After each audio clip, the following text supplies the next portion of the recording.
Au début de l'année 67, Jacques Brel s'apprête à quitter la scène.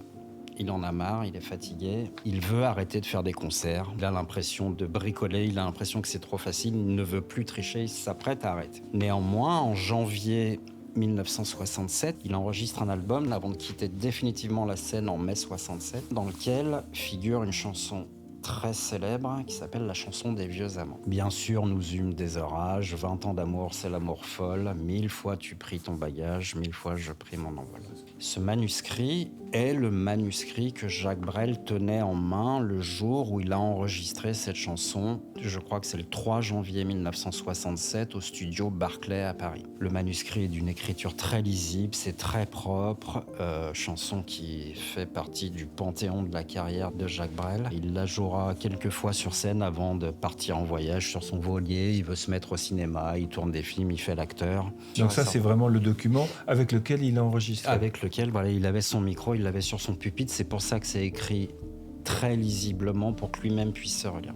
Avec le R pour refrain. Refrain, absolument. Autre chanson absolument mythique, c'est Au suivant.